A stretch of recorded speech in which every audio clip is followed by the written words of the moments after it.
Como hemos visto en los últimos días, los enfrentamientos cada vez más agrios entre Donald Trump, presidente de los Estados Unidos, y Gustavo Petro, presidente, según Donald Trump, de Colombia, no de Colombia, tienen como epicentro la lucha contra el narcotráfico. Y mire usted, el presidente de Colombia, Gustavo Petro, condenó al gobierno estadounidense por el presunto asesinato de un pescador durante uno de los ataques a barcos que se ha realizado en el Caribe. De acuerdo con familiares del supuesto implicado, que identificaron como Alejandro Carranza, fue embestido en septiembre. El líder afirmó que el pescador no tenía ningún vínculo con el narcotráfico y su actividad diaria era pescar. Colombia está fuera de control y ahora tienen al peor presidente que han tenido. Es un lunático con muchos problemas mentales. El presidente colombiano Gustavo Petro es un líder del narcotráfico que fomenta la producción masiva de drogas, tanto en campos grandes como pequeños por toda Colombia. Se ha convertido en el mayor negocio de Colombia, por mucho, y Petro no hace nada para detenerlo, a pesar de los pagos y subsidios a gran escala de Estados Unidos, que no son más que una estafa a largo plazo. A partir de hoy, estos pagos, o cualquier otra forma de pago o subsidio, ya no se realizarán a Colombia. El propósito de esta producción de drogas es la venta masiva de productos a Estados Unidos, causando muerte, destrucción y estragos. Petro, un líder poco reconocido y muy impopular, con una actitud fresca hacia Estados Unidos, debería cerrar estos campos de exterminio de inmediato, o Estados Unidos se los cerrará y no será bien recibido. Gracias por su atención en este asunto. Presidente Donald J. Trump.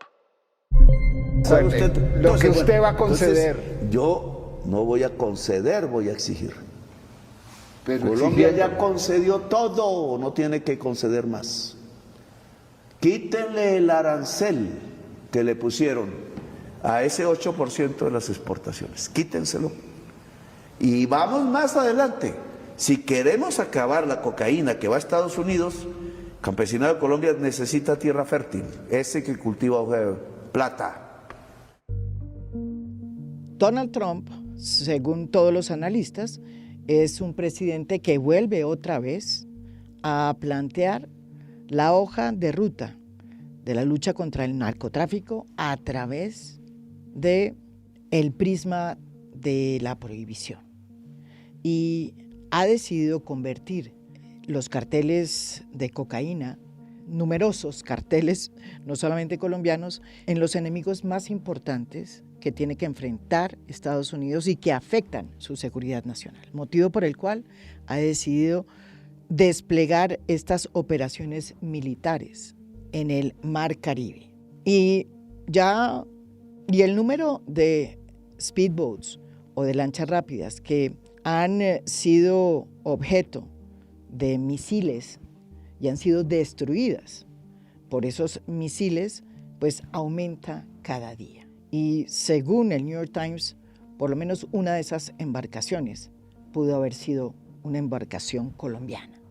Esta actitud imperial que va contra el derecho internacional, que está asumiendo Donald Trump y que ha sido muy criticada por la oposición demócrata, también ha sido muy criticada por el presidente Gustavo Petro, quien ha planteado a lo largo de esta disputa que él tiene una posición muy distinta en materia de lucha contra el narcotráfico, porque él lo que está planteando es una lucha contra el narcotráfico. Y de hecho, bajo el gobierno de Gustavo Petro, se ha planteado una nueva política nacional de drogas, que se conoce con esta frase: sembrando vida, desterramos el narcotráfico. Esta nueva política se enfoca en los derechos humanos, en la salud pública. Considera que el consumo es un problema de salud pública, no solamente un problema que hay que reprimir, y que tiene que ver con la consolidación de la paz. Y habla de lo que se conoce como oxígeno y asfixia.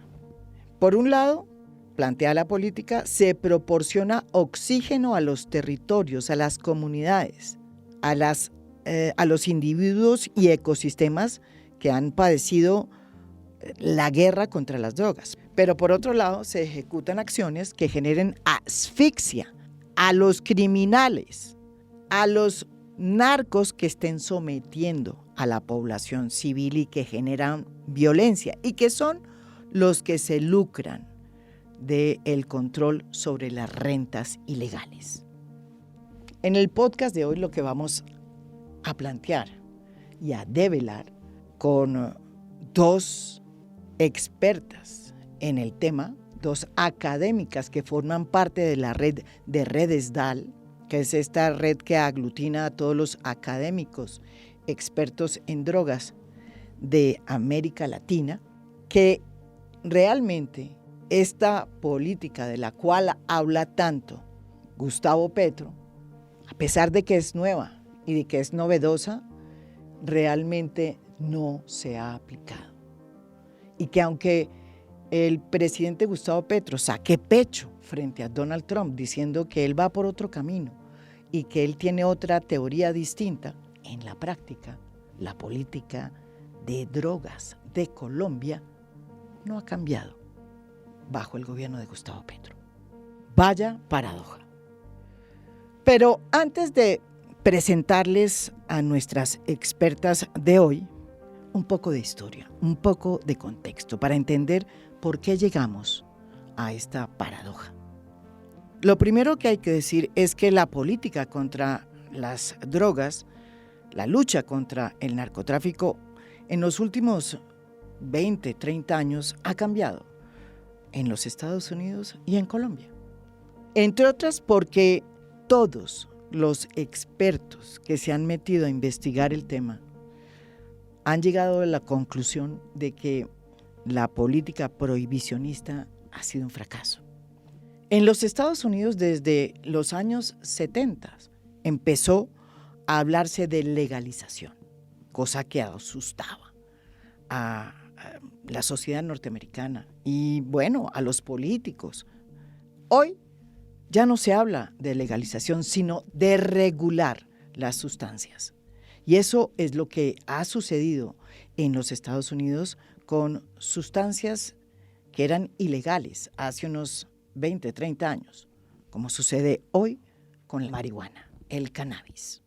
Desde que en 1972 el candidato presidencial de entonces, George McGovern, propuso derogar la penalización de la marihuana, a pesar de que no tuvo éxito, porque no llegó incluso a ser presidente, se abrió un camino para que los estados federados comenzaran a legalizar el cannabis para uso medicinal y uso recreativo, a pesar de que sigue existiendo una prohibición federal que considera ilegal la marihuana.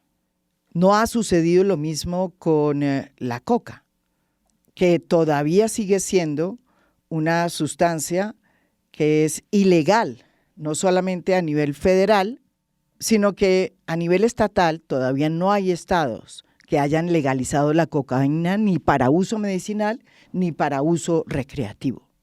En el gobierno de Biden, que fue el que tuvo que enfrentar la peor epidemia por sobredosis de fentanilo, que es una nueva droga sintética que no se produce en Colombia, sino que se produce en México y que en solo el 2023 produjo la muerte de 87,000 personas por sobredosis de fentanilo, una cifra menor, es cierto, que la que se dio en el año anterior, lo que demuestra que se está logrando salir de esta epidemia tenaz y atroz del fentanilo.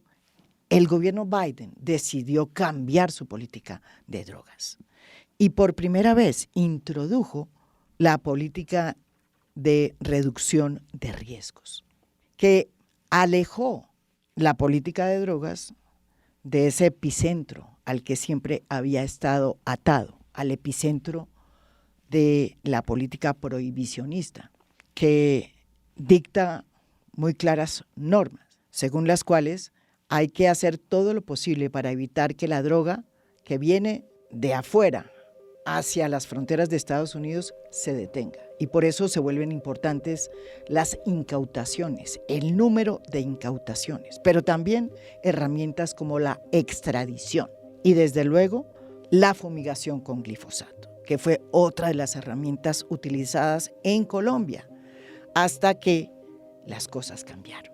Porque en el 2016 en Colombia también se produjo un viraje, sobre todo después de que el presidente Juan Manuel Santos, en un discurso, recuerdo, en Nueva York ante las Naciones Unidas, habló de que la política del narcotráfico, la lucha contra el narcotráfico, era realmente una bicicleta estática. Y utilizó ese símil para decir que la política de drogas hasta hoy había sido un fracaso. En su gobierno, él decidió suspender la fumigación con glifosato. Pero después la Corte Constitucional, en un fallo muy importante, acotó la fumigación de glifosato en Colombia. Un fallo que tuvo como argumento primordial un estudio que se hizo por la OMS, en el que se demostraba que el glifosato era nocivo para la salud pública y que lo que había que hacer era iniciar una política de sustitución de cultivos que se inició y que se conoció como el PENIS. Como hemos hablado aquí en varias oportunidades, esa política es la que ha sido un fracaso. No logró quedarse o dejarse implementada en el gobierno de Juan Manuel Santos, cuando llegó el gobierno de Iván Duque, que traía además una visión que no estaba de acuerdo con los últimos avances y nuevas ventanas que se habían abierto y que alejaban de la prohibición la lucha contra el narcotráfico en Colombia, pues decidió ponerle más atención a la política de incautación, a la política de prohibición y sobre todo concentró sus fuerzas para ver cómo hacía para revivir el glifosato en Colombia, la fumigación por aire de glifosato en Colombia, cosa que no pudo hacer. Durante su gobierno se multiplicaron los cultivos de cocaína y según los estudios de muchos de los académicos que forman parte de Redesdal, les aconsejo que oigan un podcast que hicimos anterior a este sobre las razones por las cuales se incrementaron desde entonces los cultivos de hoja de coca. La razón primordial no fue la decisión de Santos de dejar de fumigar, sino la poca eficacia que hubo en el gobierno de Santos, en el gobierno de Iván Duque y en el de Gustavo Petro a la hora de hacer sustitución de cultivos. Más un elemento evidente que también hemos discutido.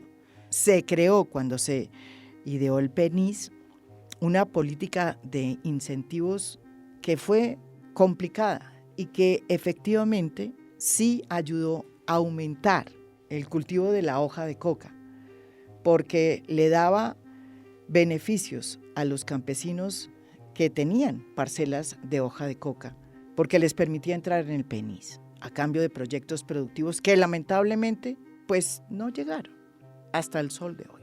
Cuando llega Gustavo Petro al poder, las expectativas de que las cosas iban a volver a enrutarse bajo la concepción de que efectivamente la política de lucha contra el narcotráfico era una bicicleta estática, como ya lo había dicho Santos, pues fueron muy claras, sobre todo desde que Gustavo Petro hizo su discurso en las Naciones Unidas y dijo y aclaró y advirtió que la política de drogas era una política fracasada.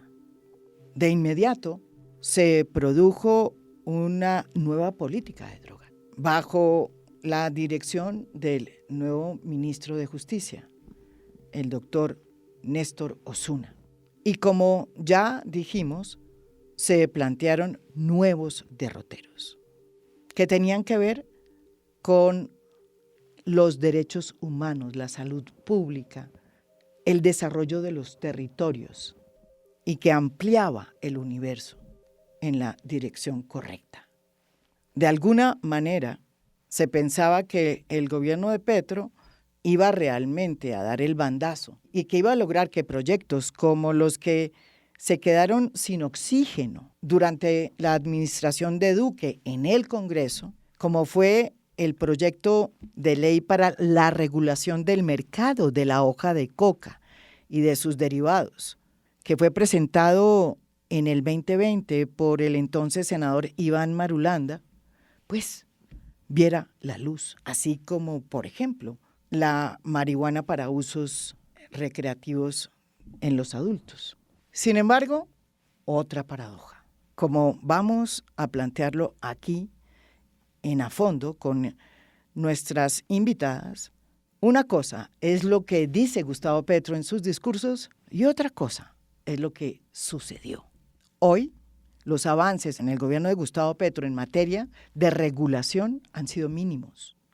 2 veces se ha caído en el Congreso el proyecto de ley que plantea el cannabis para usos recreativos para los adultos.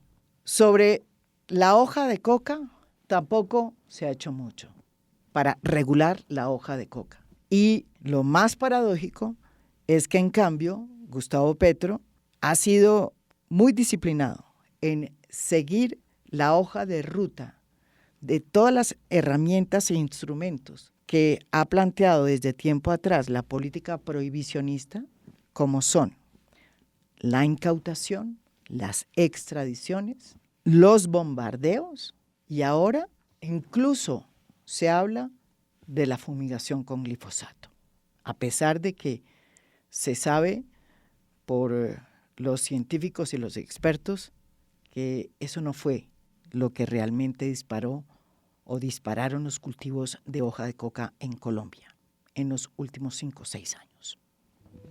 Está con nosotros Lina Brito, profesora en Northwestern University y autora de Marihuana Boom, un libro que realmente les recomiendo porque es la historia de la auge y la caída del boom de la marihuana. Y también nos va a acompañar Estefanía Ciro, quien es una experta en relacionar cómo es que funcionan los mercados de cocaína y de marihuana bajo las organizaciones criminales que tienen el control del territorio.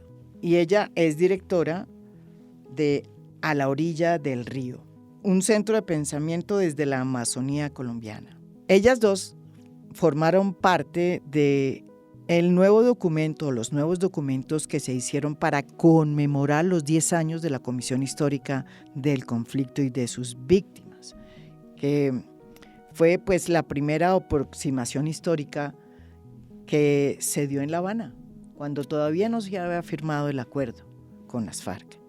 La primera pregunta se la voy a hacer a Lina, que nos acompaña desde Chicago. Y le quiero preguntar qué es lo que ha pasado en materia de regulación. Antes se hablaba de legalizar, ahora es regular.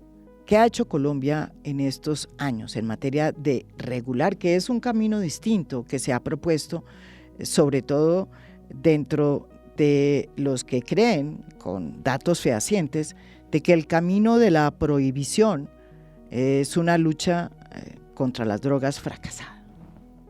Bueno, primero que todo, y como historiadora que soy, quisiera poner esta conversación en un marco de más larga data, porque no es la primera vez que en Colombia estamos hablando de legalizar la marihuana o la cannabis, como la queramos llamar, y no es la primera conversación de este sentido que sucede en el país con relación también a Estados Unidos y a los enfrentamientos y a las disputas con el poder del país hegemónico en el continente, ¿no? La primera conversación que tuvimos respecto a esto sucedió de hecho en el contexto de nuestra primera gran bonanza de las drogas a finales de los 70s. Y hablamos de legalizar, utilizando la palabra legalizar, no regular. Ahora ha cambiado un poco el lenguaje y ya no decimos legalizar, sino que decimos regular, porque las experiencias mismas de reforma de las políticas respecto a las drogas, no solo la marihuana, sino a las drogas en general, pero la cannabis siendo la que ha sido la pionera en esos procesos de reforma, nos ha enseñado que legalizar no es la varita mágica que nos va a solucionar todos los problemas. Entonces, por eso hablamos de regular. Porque más allá de hacer una sustancia que ha sido ilegalizada, volverla legal, lo que necesitamos es tener unas estrategias multidimensionales para regular distintos aspectos, tanto de la producción como de la circulación y como del consumo de estas sustancias. Entonces, por eso el lenguaje ha cambiado un poco. Pero en realidad, desde hace 40 años, cuando comenzó esta conversación en los 70s, ¿no? En el contexto de la bonanza de los mercados de la marihuana en el mundo, en Estados Unidos en particular, con el hipismo y la contracultura, y Colombia siendo el principal proveedor de esos mercados. Desde ese momento, este tema siempre ha sido un espectro amplio, que va desde la descriminalización, es decir, la sustancia todavía continúa siendo ilegal, pero ya no se penaliza, ¿no?, de manera punitiva, sino que se trata más bien es de controlar y regular y reducir los daños que puede producir.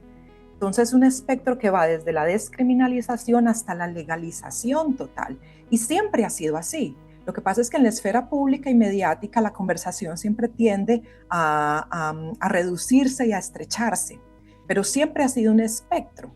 Entonces, ¿dónde estamos ahora, Colombia? En ese espectro amplio que va desde la descriminalización hasta la legalización total. Yo creo que depende de quiénes estemos hablando, porque si vas y hablas, por ejemplo, con los miembros de los asociaciones canábicas y las mesas canábicas, ellos están apuntando a una cosa muy distinta a la que está apuntando, por ejemplo, los partidos de oposición en el Congreso, ¿no? Entonces depende cuál es el actor político del que estamos comentando, tenemos una visión diferente dentro de ese largo espectro de reformas posibles a las drogas o a las sustancias psicoactivas ilegalizadas. Tu pregunta respecto a en qué vamos en términos legislativos, ¿no? Pues claro, en los usos medicinales, porque no estamos hablando desde los usos, ¿no? Lo que se legisla sobre los usos.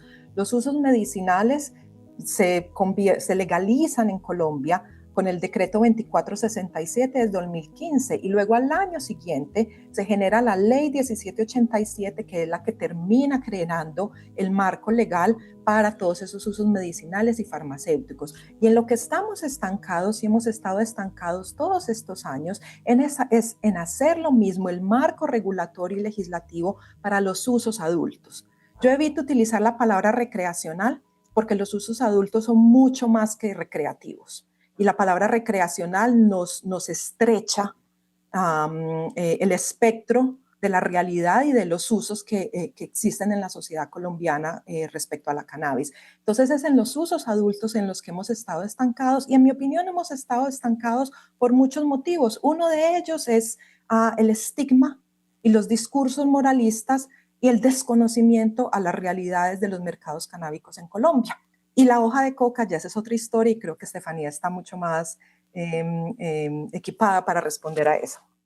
Para nuestra otra invitada, Estefanía Ciro, el tema de la regulación es muy importante porque de alguna manera nos permite salir de esa narrativa del narco en que nos han metido las series que se ven en Netflix. Porque según ella, estas series de Netflix lo que hacen es fortalecer la creencia de que es por la vía del prohibicionismo que se acaba con el narcotráfico.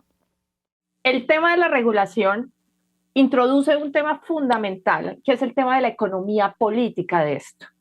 Es decir, lo que dice la Comisión de la Verdad es que nosotros no podemos explicar el principio y el fin de todo con la idea del narco, ¿no? Y el narco, y el narco, y el narco, y esa narrativa narco que al final no explica nada. Entonces, el llamado que hay y que se ha hecho desde muchos colegas es: aquí tenemos que ir más allá del bueno, el malo, la serie de Netflix y toda esta lógica bastante mediática de lo que significa el narcotráfico. Tenemos que entender esto en tres formas. Entenderlo desde la política de drogas, el prohibicionismo, entenderlo desde la narrativa narco, que pega muy fuerte, pues ustedes ven ahí al presidente Trump y Petro acusándose uno y otro de quién es más narco y cosas así, que tiene un efecto muy fuerte en lo mediático. Y tercero, las economías políticas de la cocaína y del cannabis. Entonces la regulación nos descentra de pensar la lógica de la legalización, ¿no? Porque si legalizamos se resuelve, sino hacer entender que hay que pensar cómo se legaliza, porque aquí hay una disputa en términos de economías políticas, es decir, hay unas contradicciones en estos mercados, hay unos ganadores, hay unos perdedores y hay unos conflictos que hay que traer en el centro que se reflejan en lo ilegal y en lo legal. Entonces la regulación es el derecho que tenemos a nosotros de imaginar estos mercados y cómo deberían ser. ¿Por qué? Porque actualmente el régimen prohibicionista es el que lo rige. Ahorita no es que sea oferta y demanda, sino que ahorita hay un régimen muy específico en torno al prohibicionismo que rige e incentiva y mueve estos mercados, ¿no? Por eso sabemos cómo se mueven las rentas en el mercado de cannabis. Ahorita 12,000 pesos cuesta la libra y en las principales ciudades se vende entre 1 millón y 4 millones esa libra. Eso es un tema de economía política. Y con la hoja de coca igual. Tenemos una roba de coca por una de hoja de coca por un dólar, y ya la pasta base está en 400, 500, y ya ese mismo kilo convertido en clorhidrato cuesta en el cristalizadero 5 millones, pero $8,000 ya en las fronteras que salen hacia el primer mundo, donde ya cuesta ese mismo kilo $30,000 mínimo. Entonces, el llamado de la regulación es pensemos las economías políticas de eso. Y en torno a qué ha pasado, pues el mercado global sí está pensando esto. Hay 28 jurisdicciones en los Estados Unidos que ya han legalizado el cannabis de uso adulto. Hay 4 países también que lo han regulado. Brasil también ya lo hizo, por ejemplo. España en estos días legalizó también el cannabis medicinal. Pero la discusión se está dando y está abierta. ¿Qué ha pasado en Colombia y en qué estatus? Pues veníamos en una discusión enorme, dinámica, en el 2022. El informe de la Comisión de la Verdad dice, para lograr la paz en Colombia hay que hacer unas regulaciones, pero con apellido. Unas regulaciones justas, soberanas, descentralizadas, territoriales, que tengan en cuenta las dinámicas territoriales. Pero de esa efervescencia en la que venía el país, siento que estamos 15 años atrás, en donde toda esta idea de la ciencia en torno a la hoja de coca no avanzó, no hay un avance real en torno a qué sabemos ahora sobre la hoja de coca y qué va a aportar Colombia al mundo. Vean una cosa, en la OMC se hizo el informe sobre la hoja de coca, para todo este tema del reconocimiento, y no hay citado un documento colombiano de ciencia, por ejemplo. Entonces, ¿cuál fue el aporte de Colombia en el debate? Ninguno, ¿no? Estamos ahorita en la discusión de que los mercados de hoja de coca son los que van a salvarnos de las economías de cocaína. No es cierto. Nos sumamos al tema de la hermana Venezuela sobre el reconocimiento de la hoja de coca, pero eso no va a resolver los problemas que enfrenta Colombia. Y, por supuesto, el tema de las regulaciones de cocaína que se podrían apuntalar, pues eso está perdido en el debate de las coyunturas mediáticas de si somos amigos de Trump o no. Para Estefanía Ciro, no hay un proyecto de Estado claro sobre hacia dónde ir en materia de lucha contra el narcotráfico. Y según ella, la nueva política de drogas del presidente Gustavo Petro solo tiene una cosa interesante, que realmente es novedosa, y es lo que dice sobre el consumo, cuando se habla de la reducción de vulnerabilidades. Yo creo que no hay un proyecto de Estado claro sobre hacia dónde ir. Hay agendas que defendemos, y de hecho que se han desaprovechado. Por ejemplo, el tema de la reducción de daños, todos estamos de acuerdo con eso, o sea, eso no es un tema nuevo, es un tema que ya se ha aplicado en todo el mundo, Estados Unidos lo plantea y lo ejecuta también.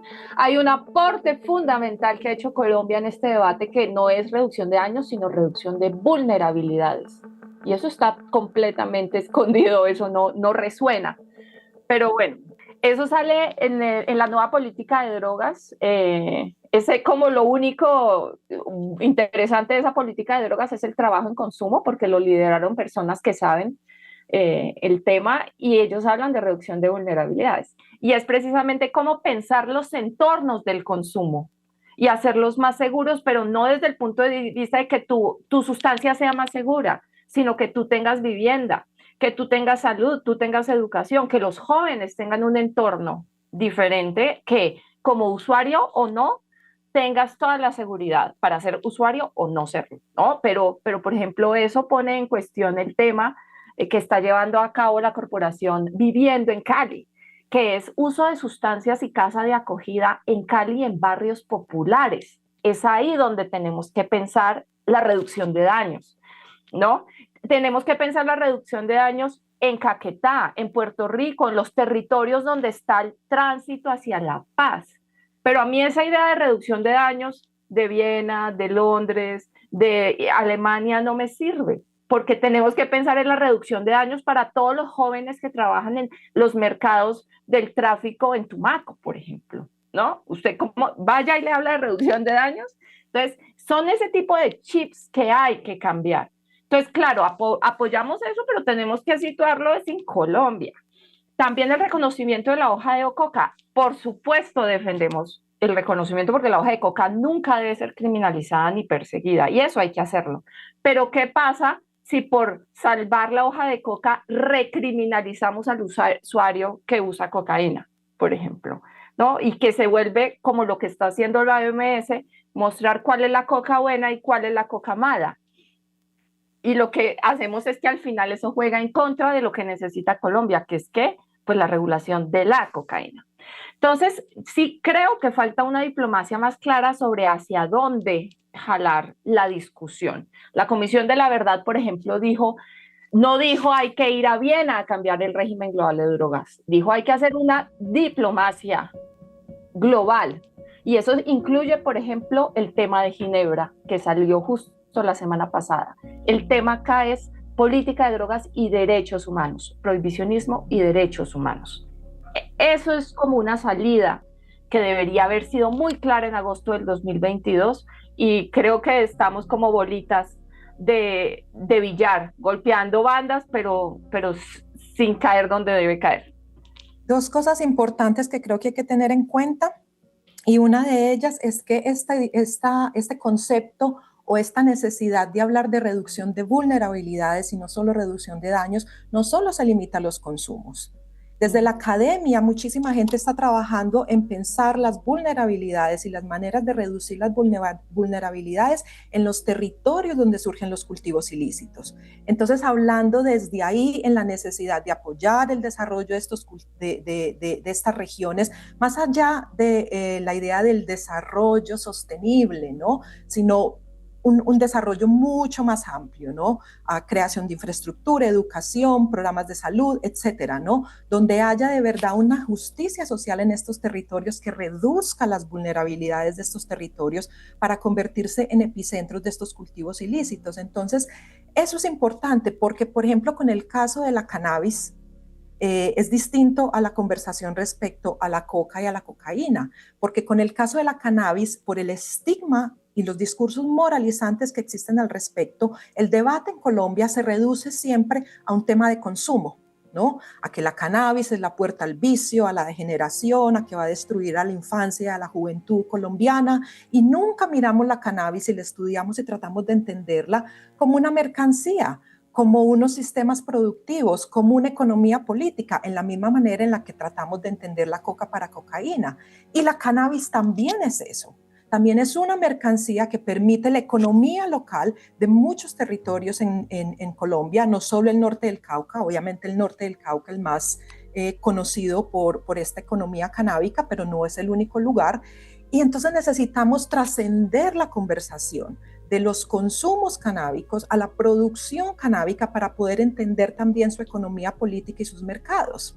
Y esta idea de las vulnerabilidades yo creo que nos ayuda a verlo de esta manera un poco más compleja. Pensar las vulnerabilidades respecto a los consumos, pero también pensar las vulnerabilidades respecto a la producción y a qué es lo que convierte un territorio en un epicentro de cultivos ilícitos.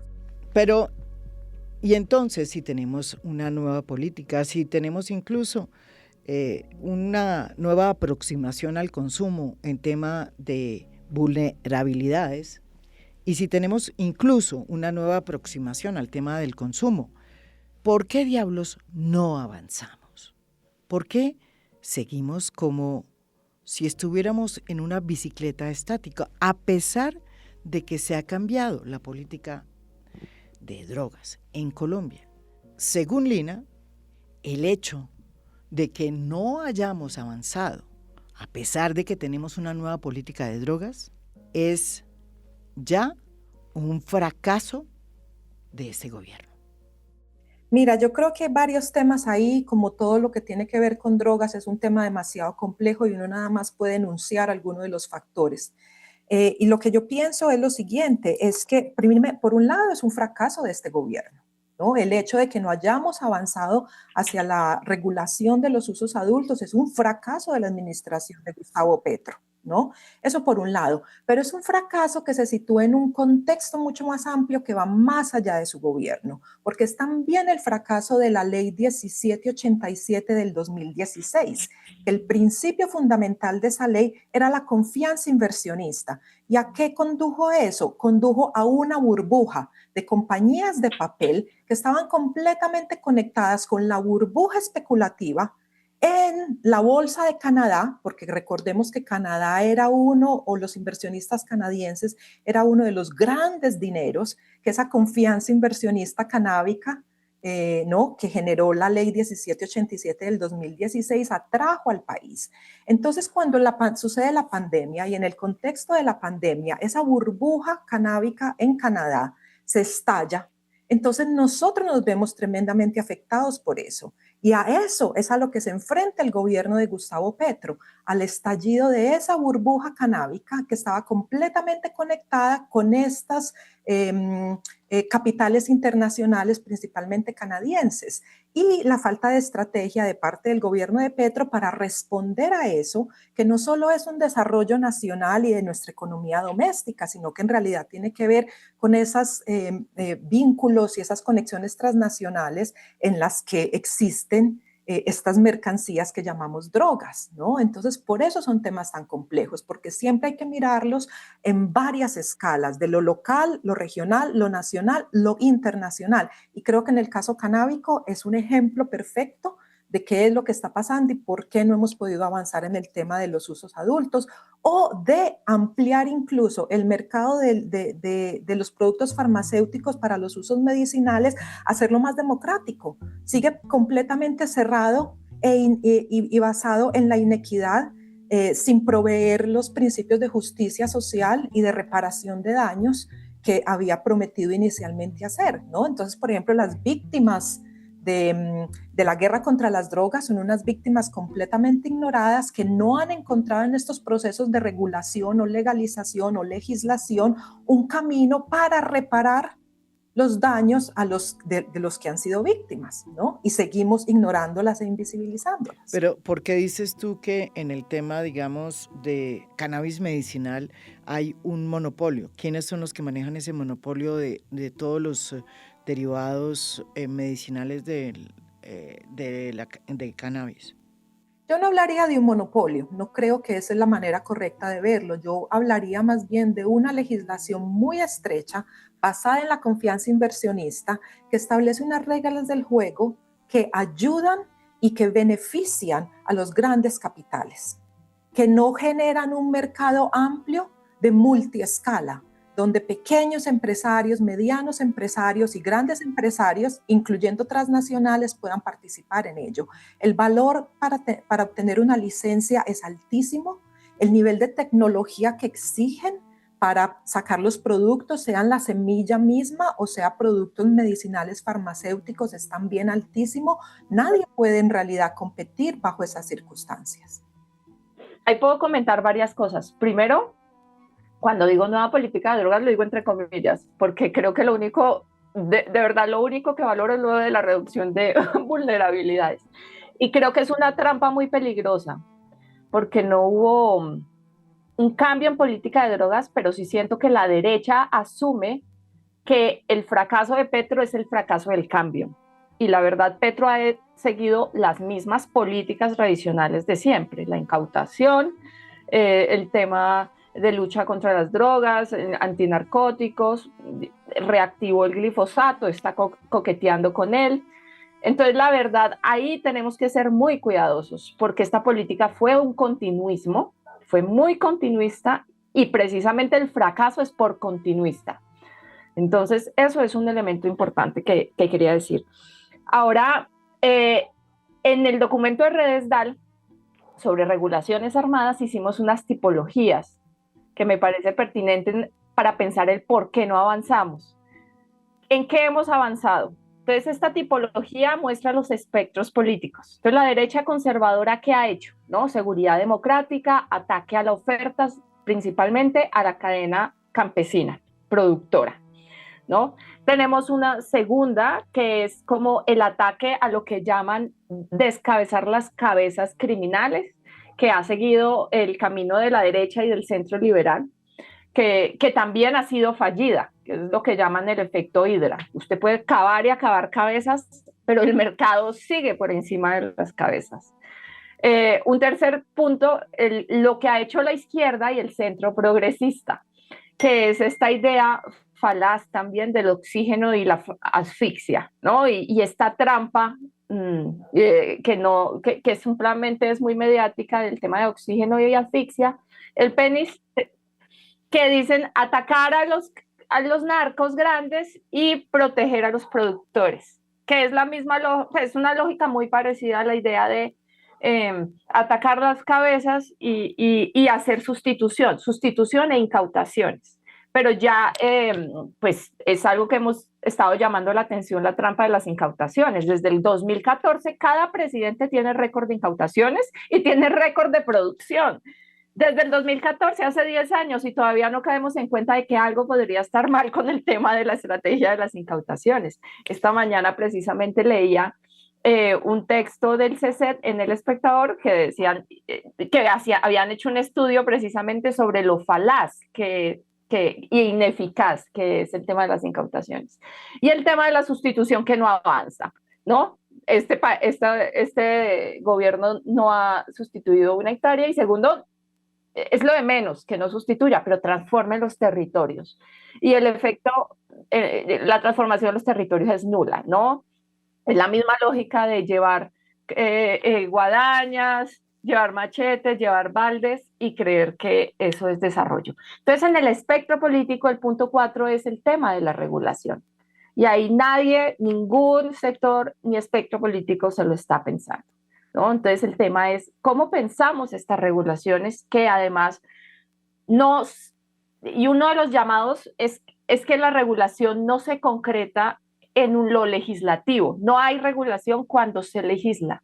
Ahorita hay regulaciones, y ha habido regulaciones de cocaína y regulaciones de marihuana que existen en el norte del Cauca. Hay un enorme esfuerzo hace 10 años por lo menos de generar una serie de reglas que favorezcan al productor en medio de un desangre y una guerra muy profunda.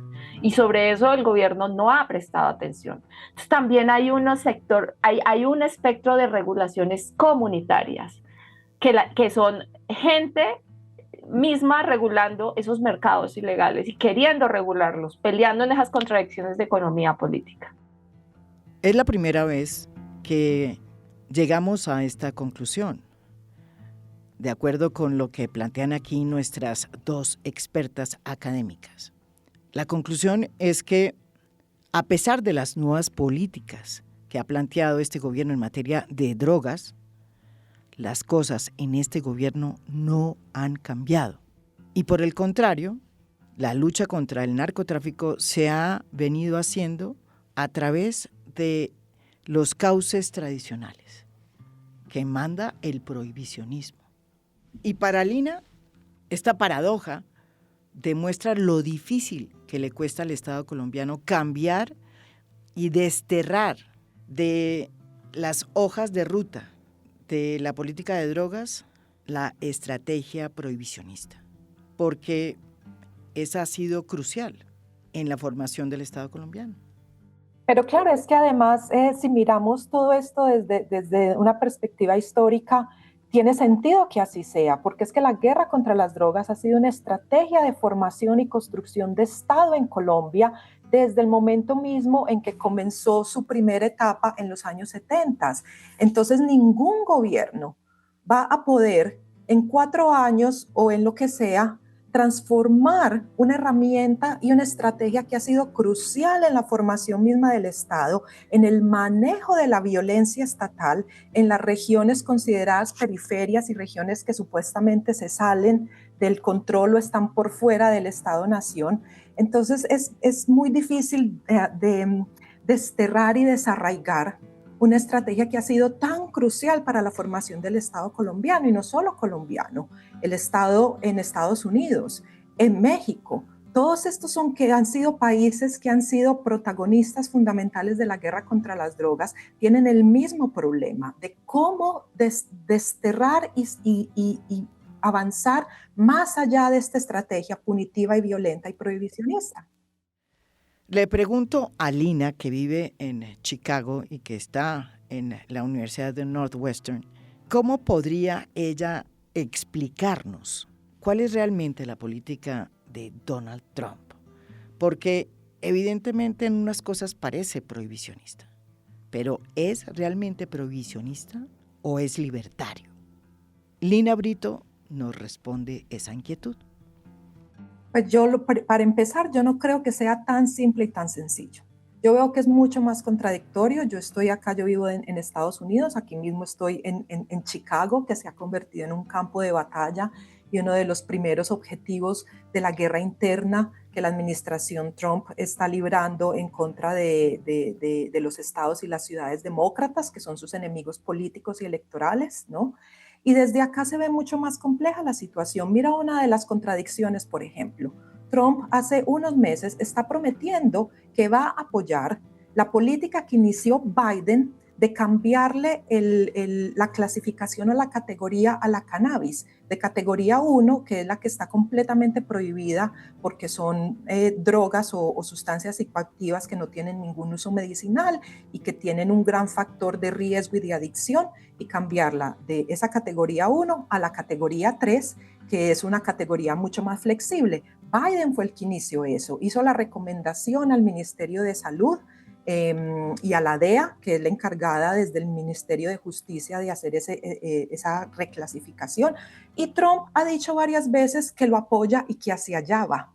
¿Por qué está haciendo eso? Porque la industria canábica dentro de Estados Unidos es una industria que se va volviendo cada vez más poderosa. Y el hecho de que la cannabis a nivel federal, claro, recordemos que esto es un estado federado, cada estado es independiente a su manera y por eso existen tantas políticas respecto a la cannabis en Estados Unidos, porque cada estado lo legisla distinto, pero a nivel federal sigue siendo un producto ilegalizado y sigue siendo categoría 1. Entonces a Trump, como empresario e inversionista que es, pues le conviene, ¿no?, a estar en buenas maneras y en buena tónica con esta industria creciente de la cannabis. Entonces, ha dado visos, todavía no lo ha hecho, pero ha expresado públicamente en varias oportunidades que hacia allá va. Entonces, en ese sentido, hay una continuidad entre Biden y Trump. Entonces, por esa razón es que yo no diría que Trump está por completo retrocediendo y borrando con el codo todo lo que Biden hizo con la mano.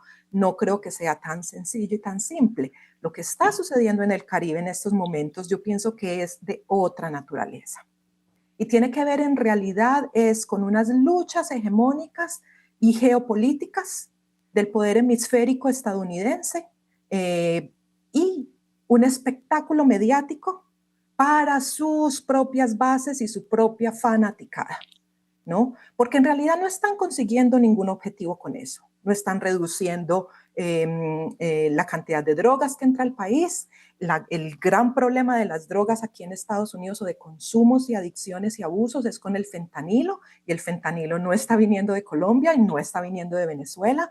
Entonces, en realidad es convertir el Caribe en un escenario para un show mediático donde puede disponer de alta tecnología, los drones, las cámaras satelitales, etcétera, ¿no? Para mostrar estas imágenes que lo muestran a él ante su fanaticada como un hombre de mano dura, que es exactamente la misma táctica mediática que están utilizando con ICE, ¿no?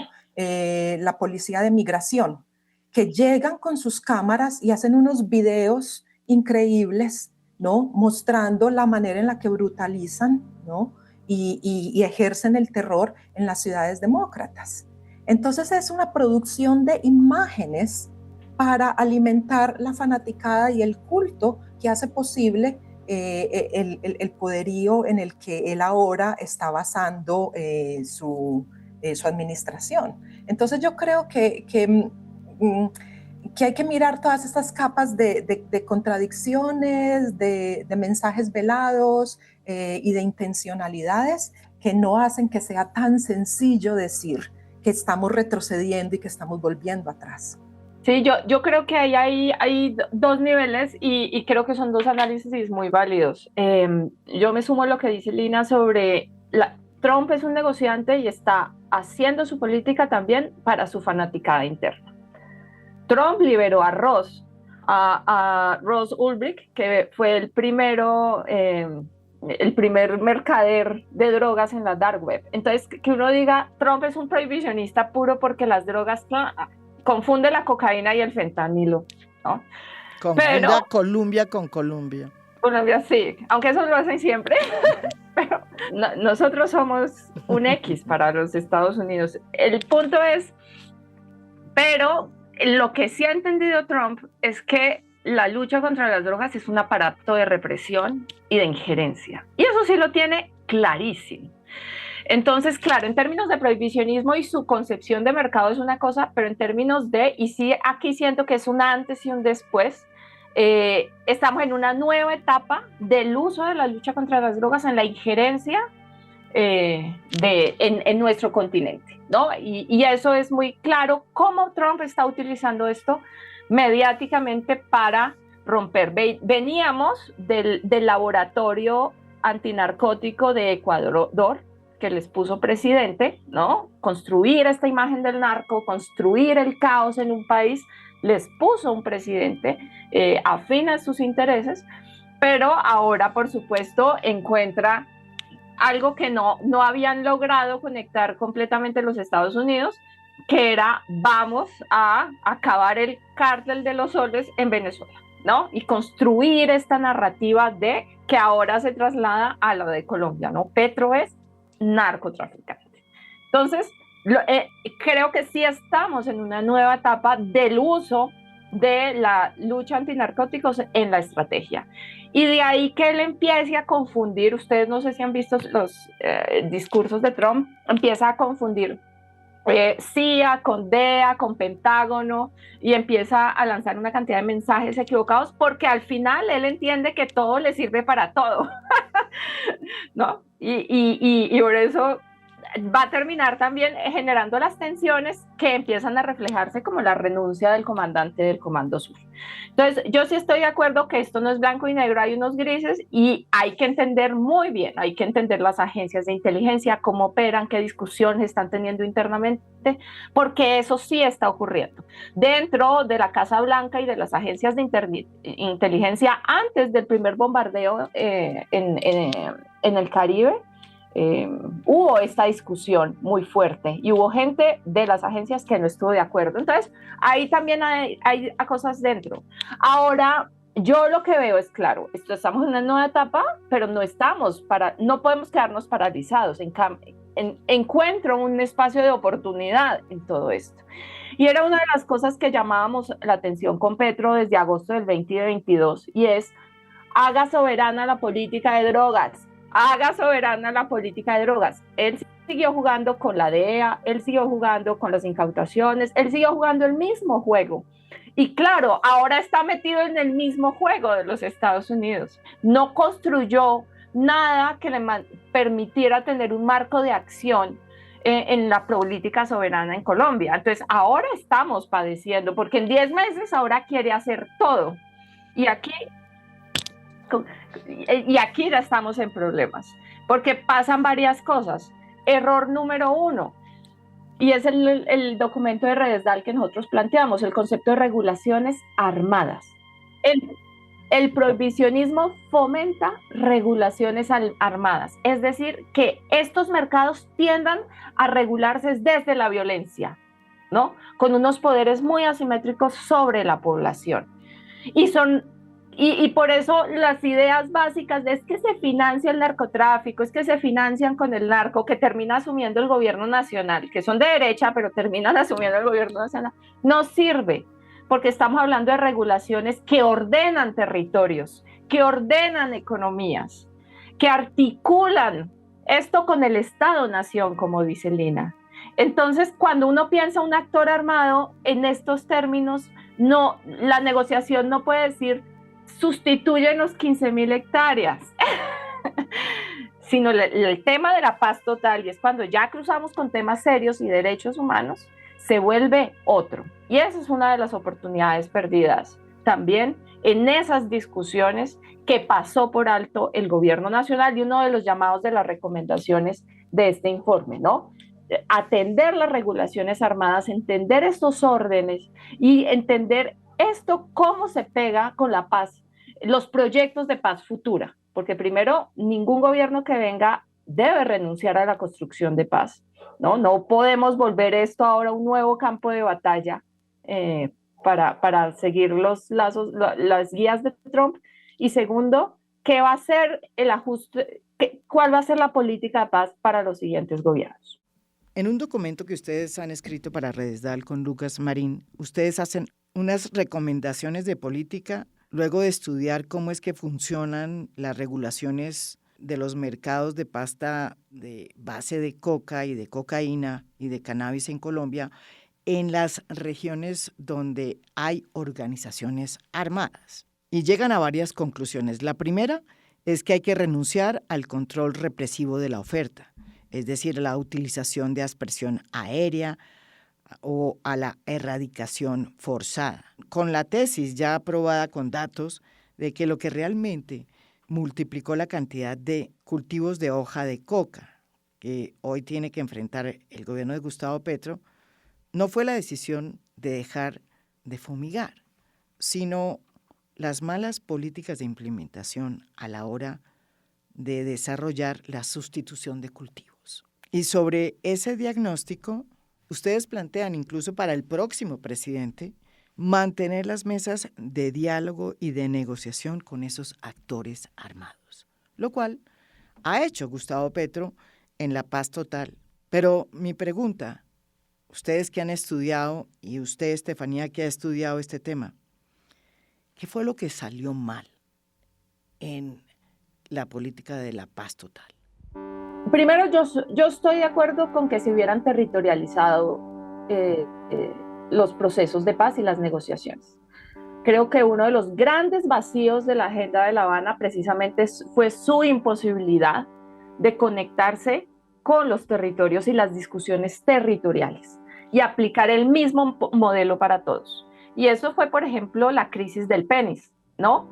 Haber utilizado el mismo modelo de transformación territorial para todos los territorios y el mismo modelo de negociación, pues no dejó ver que una cosa es Nariño, que otra cosa es Putumayo, que otra cosa es Caquetá, que otra es Catatumbo y todo esto, ¿no? Entonces, digamos que en esos términos yo creo que fue un acierto. El punto, y aquí yo sí creo que jugó el tema de la agenda es la narcotización de las agendas. Y el gobierno nacional narcotizó las agendas. Aunque para afuera pareciera que está negociando y que eso no es un tema, uno de los puntos primeros que empezaron a aparecer en las negociaciones fue el tema de la sustitución de coca, que se la metieron hasta el Clan del Golfo, ¿no? Y sustitución del COCA, además con la dirección de sustitución, con el modelo PENIS, porque es el mismo, Renacemos es lo mismo que el PENIS, no nos pueden echar aquí otros cuentos. Entonces, fue el mismo gobierno desde enero, para quedar bien con Trump, que empezó a decir, nos tienen que dar COCA por ceses, COCA por paz, COCA por cesiones. Ese es uno. Un segundo es el tema de la transformación territorial, y es esta idea que se inventó el gobierno nacional de las maquetas de paz, ¿no? Y que son, pues, son nada, ¿no? Primero porque no hay presupuestos, segundo porque no está atado a programas, proyectos serios de transformación territorial, es simplemente ir y ver qué ministerio tiene proyectos en tal municipio para decir esta es la maqueta de paz de este territorio, pero no hay una articulación ni un diálogo real con lo que ocurre en los territorios. Y el gobierno no acepta que primero no tiene plata para eso, no controla recursos para eso, y segundo, si lo tiene, no ejecuta. Y la Contraloría, por ejemplo, dice, este año salió apropiación 1.4 billones en apropiación de sustitución, pero lo que ha finalmente ejecutado, que es otra cosa, termina siendo 300.000 millones. El año pasado, la Contraloría muestra en su informe, el PENIS finalmente ejecutó 450.000 millones de pesos, de los cuales 360.000 ejecutó el ICBF. Es decir, solo 100.000 ejecutó el PENIS. Entonces uno dice, aquí hay algo que no está pasando, algo que no está funcionando bien. Entonces usted no puede ir a estos territorios a decir, entréguenos la coca, como si entregar la coca fuera a tumbar y no fuera parte de una economía política regional, ¿no? La gente de qué va a vivir, la gente no está contenta tampoco va a decir, no, pues les voy a entregar mi coca a cambio de qué, después de La Habana, después del PENIS, después de que mataron precisamente por el PENIS, y ahora porque viene Petro y les dice, no, es que les voy a traer panela, ¿o no? Entonces, claro, yo creo que todos tenemos los diagnósticos ahí plantados, pero esto no termina de ejecutarse. Y el tercer punto es el de, claro, ¿qué hacer con los dineros de esta gente que quiere entregarlo? Porque también hay una consideración de que ellos quieren transitar hacia una vía legal, pero pues habían caminos. Hace 2 años pudieron haber lanzado un proceso de extinción de dominio para la paz. Y es que lo mismo que hizo Drogas la rebaja, recoger todo este dinero, recoger una empresa y dársela a las organizaciones que se consideren víctimas, a la reparación, puede ser una empresa pública que reparta dividendos, lo que sea. Ahí está la imaginación de los funcionarios. Pero es una incapacidad absoluta para crear alternativas y opciones diferentes. Ni siquiera creo que la derecha fue tan estéril a la hora de generar cambios reales en los territorios. Eso se pudo haber hecho y dinamizado. Y tiene todo también que ver con lo que estabas hablando antes, Estefanía, con la falta de una estrategia para generar soberanía y estrategias autónomas y soberanas para lo que nos funciona a nosotros. Mira que hace 2 días sale Gloria Cuartas, la directora de la Unidad de Implementación de los Acuerdos de Paz, a decir que a raíz de todos los problemas diplomáticos con Estados Unidos, pues entonces vamos a tener que sacrificar la ejecución y la implementación de los acuerdos porque no hay dinero a raíz de estas confrontaciones con Estados Unidos. Entonces ahí es evidente que Estados Unidos es un actor fundamental en nuestros conflictos a todos los niveles, ¿no? Un actor económico, un actor político, un actor ideológico en todos los sentidos, ¿no? Y eso es lo que hace mucho más preocupante el enfrentamiento entre Trump y Petro. Y el hecho de que hayan vuelto otra vez, convertido el Caribe una vez más en un escenario de guerra, como Estados Unidos lo ha hecho desde siempre, desde que comenzó a ascender como gran poderío hemisférico y mundial. El Caribe siempre ha sido su patio trasero, su escenario, su laboratorio de experimentación, y otra vez tenemos el mismo problema. Claro, pero son unas dinámicas históricas de larguísima data. que para que un gobierno le ponga freno a esas dinámicas históricas necesita tener mucha claridad en su estrategia y sobre todo mucha coherencia en la ejecución de sus políticas.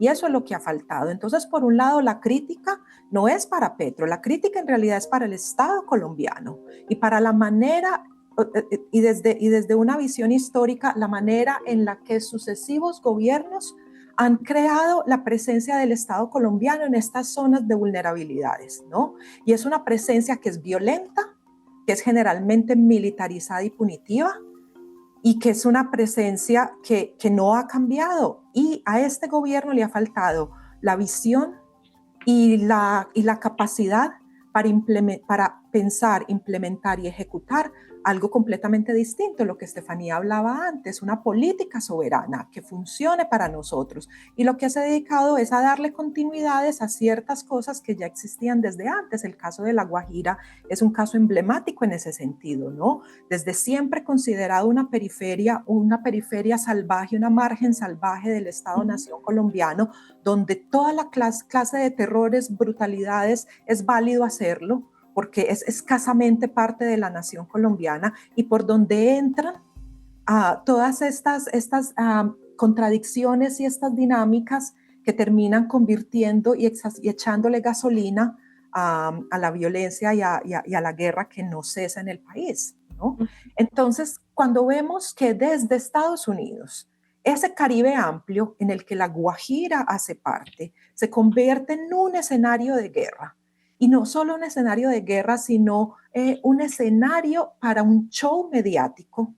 Entonces ahí vemos una capa más que antes no teníamos.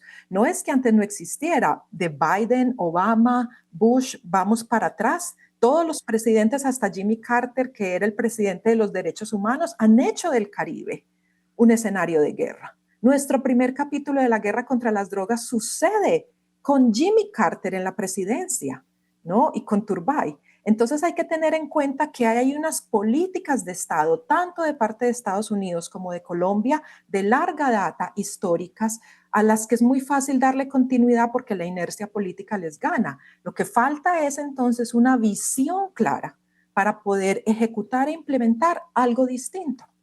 Yo concuerdo con Lina que lo que ha mostrado ser el Estado colombiano es lo que hemos dicho siempre, un Estado centralista, ineficaz, que solo se ve a sí mismo, y la izquierda y derecha en el poder siguen replicando ese centralismo. Entonces, la pregunta es, bueno, ¿quién va a romper realmente esas dinámicas? Que eso es lo que no deja que avanzar. Y aquí hay dos oportunidades. Primero, un llamado de alerta al tema de la regulación del cannabis, porque ahorita el proceso de legalización que habla Petro de la regulación se va a hacer vía la resolución del Ministerio de Salud. Y esto en términos de economía política muestra, y en los estudios internacionales muestran que son las industrias de medicina, de cannabis medicinal, son siempre las que brincan después al uso adulto. Se quedan con el negocio. Y eso está pasando acá. ¿Por qué? Porque la resolución del Ministerio de Salud se hace es con quienes ya tienen licencias de uso medicinal, de producción medicinal, ¿no? Entonces, ahí hay una contradicción en términos de economía política de quienes ya están en el mercado legales con licencias y, por ejemplo, el autocultivo o el norte del Cauca que todavía no tiene licencias. Ahí hay fuertes intereses, no solo de la industria de cannabis medicinal, sino también de políticos de izquierda y de derecha articulados para quedarse con dispensarios, para quedarse con el control del mercado cautivo dentro de Colombia. Y por eso la regulación hay que saberla hacer, o si no, la regulación no resuelve nada. Eso es una. Y segundo, nosotros estamos con un alto comisionado de los derechos humanos para las Naciones Unidas, Volker Turk, que es un defensor primero del cambio en la política prohibicionista basado en derechos humanos. Es decir, él ha sido un defensor acérrimo del argumento de que el prohibicionismo viola los derechos humanos.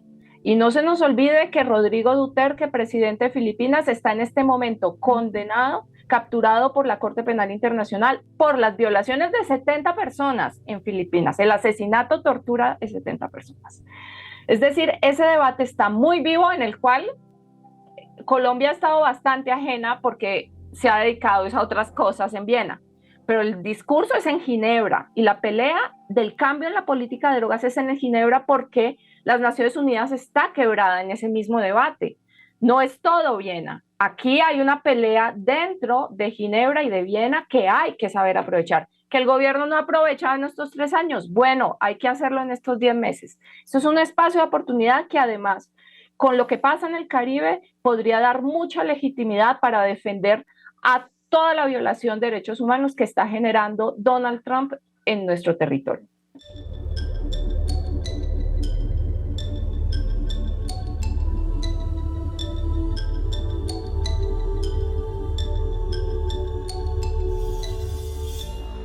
A Fondo es un podcast producido por Mafialand. Producción general, Beatriz Acevedo. Producción de audio, Santiago Acosta López. Música original del maestro Óscar Acevedo. Nos pueden escuchar también en mi canal de YouTube. Gracias por escuchar. Soy María Jimena Duzán.